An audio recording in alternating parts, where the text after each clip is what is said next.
جب یہ سارے اختیارات حکومت کے پاس آ گئے تو پھر جج کہاں سے پر مارے گا بھائی؟ انصاف کیسے کرے گا؟ ایسا نہیں ہے کہ دنیا میں کہیں بھی جج لگانے کا اختیار کسی حکومت کے پاس نہیں ہے حکومتوں کے پاس، باہر بہت مثالیں مل جاتی ہیں، لیکن وہ حکومتیں جج لگا کے اس کے بعد جج آئین کی کتاب اور قانون کی کتاب کے مطابق فیصلے کرتا ہے، صحیح، وہ حکومتوں کی مرضی اور منشا کے تابع نہیں ہوتا۔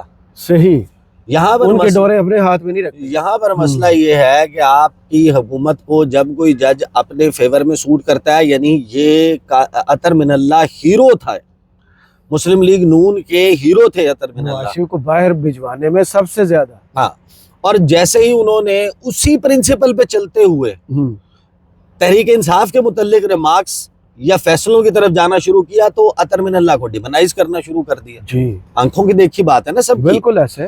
تو وہ اب آئے ہیں بیسیکلی بلے سے ملنے کے، بھائی آپ کیا کر رہے ہو؟ 26ویں آئینی ترمیم، قانون سازیاں، یہ سب کر کے آپ نے اس انسٹیٹیوشن کا اختیار اپنے ہاتھ میں لے لیا ہے جس انسٹیٹیوشن نے کرپشن، گورننس، منی لانڈرنگ، ان تمام معاملات کو دیکھنا تھا۔ صحیح۔ اب رانا صاحب کی جو خبر ہے نا، دیکھیں اس میں، اور پھر میں آتا ہوں یہ جو پاسبلٹی ہے آپ کے، یہ میں آپ کو بتا رہا ہوں کہ اس میں کوئی وہ نہیں ہے کہ آپ کا جائزہ، یعنی شہباز رانا سے میں نے پوچھا کیا اس کا مطلب یہ ہے کہ آپ کا ریویو سکسیسفل نہیں ہوگا، کیا اس کا یہ مطلب ہے کہ آپ کو اگلی قسط نہیں ملنے لگی؟ انہوں نے کہا نہیں، عموماً آئی ایم ایف کی اپنی بھی ایک ظاہر ہے کہ پوری دنیا میں ریپو ہے نا، کہ آپ کو پروگرام میں لا کے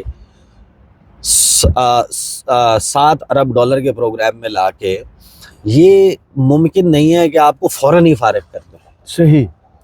پوری دنیا میں کوئی پیسے پھر کیسے لے گا ان سے کہ یار یہ تو پھر ایسے کرتے ہیں، آپ سے یہ منوا کے اس کے بعد آپ کو فوراً فارغ کر دیتے ہیں۔ تو وہ انہوں نے کہا کہ امکان کم ہے لیکن مشکل بہت ہے، صحیح، کیونکہ ہمیں اپنی یہ جنگ اس مرتبہ امریکہ کے بغیر لڑنی ہے، بائیڈن انتظامیہ کے بغیر لڑنی ہے۔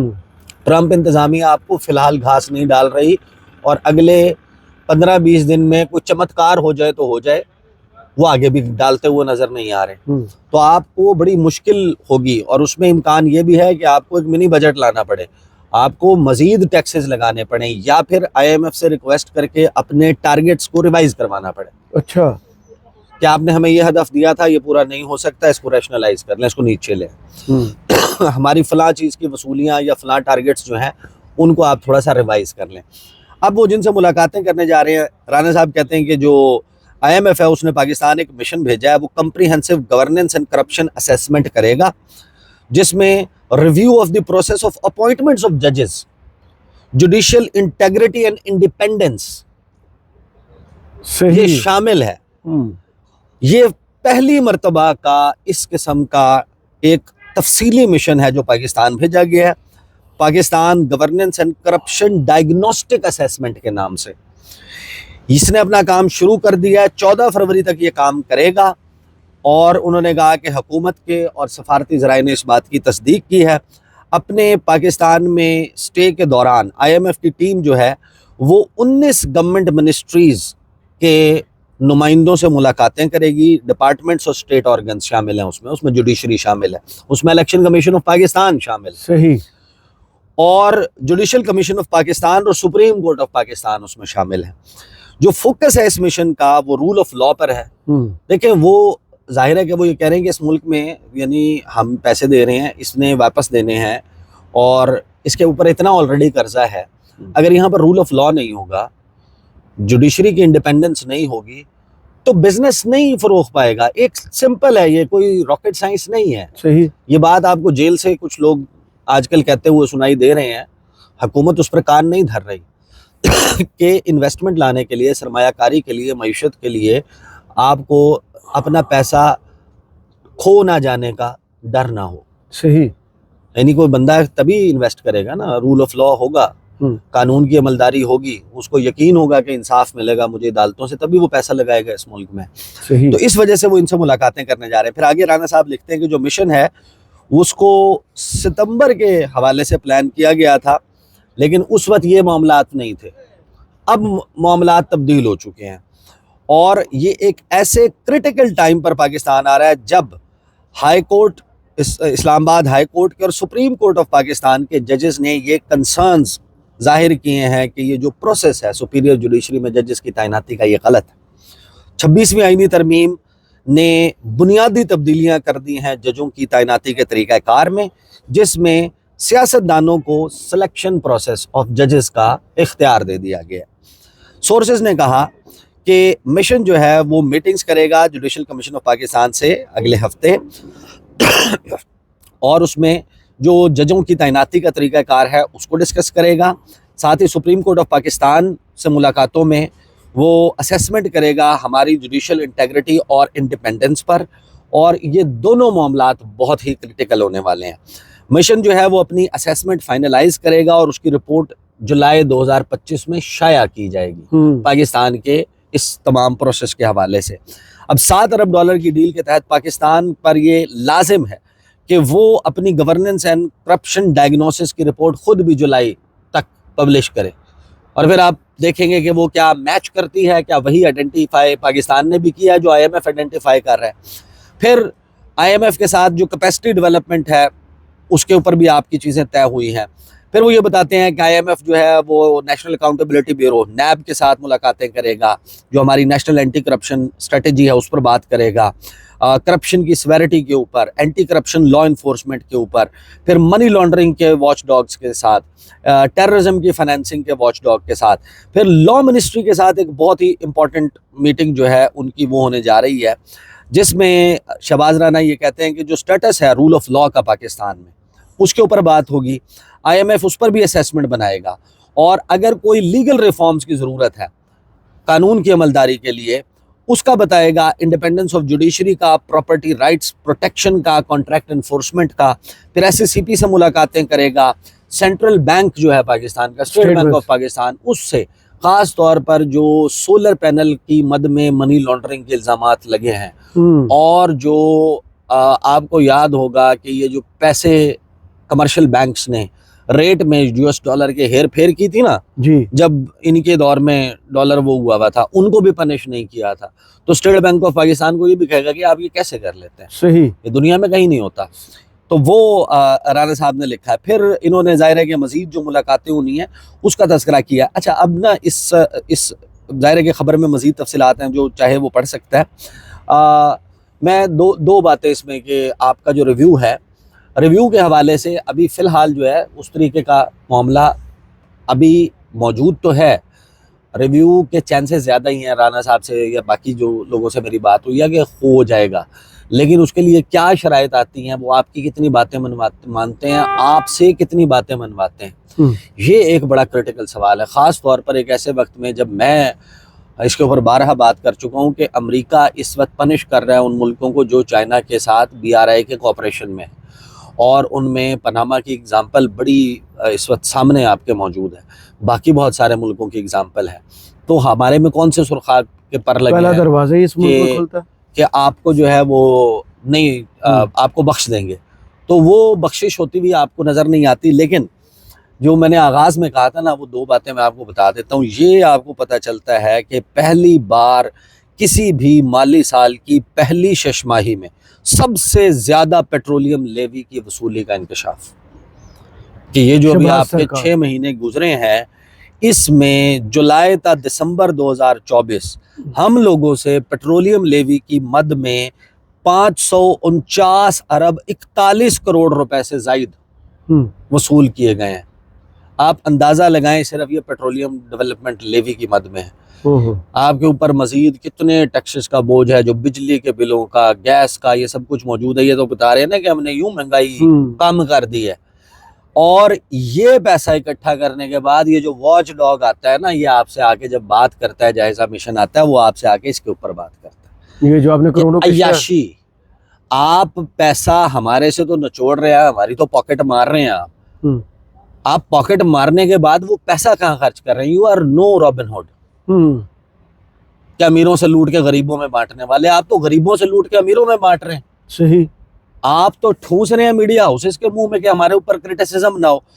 شرمناک بات ہے کہ پاکستان کے تمام اخباروں نے، آزادی اظہار رائے کا دم بھرنے والے اخباروں نے ہیں، جو اس وقت سوشل میڈیا پر بیٹھ کے 4 6 8 10 لوگ جو سچ بولتے ہیں ان کو جھوٹا ثابت کرنے والوں نے جس نے شہباز سرکار کا یہ اشتہار چھاپا ہے کہ اپنا پورے کا پورا پہلا صفحہ 8 فروری وہ دن جس دن آپ کو بتانا تھا کہ یار 1 سال مکمل ہو گیا، الیکشن ہوا تھا، الیکشن پہ یہ سوال تھے، حکومت کا احتساب ہوتا، پچھلے الیکشن پر جو سوالات تھے ان کے جوابات ہوتے، کہاں کھڑے تھے، کہاں پہنچ گئے، آپ نے پورے کا پورا اشتہار چھاپ دیا اور اس میں جھوٹی خبریں بھی لگا دی، فیک نیوز بھی لگا دی آپ نے اس میں۔ کیا اس میں فیک نیوز نہیں ہے؟ اس بات میں کوئی فیک نیوز نہیں ہے کہ جس میں یہ لکھا ہوا ہے کہ 2024 جو ہے وہ سفارتی کامیابیوں کا سال رہا۔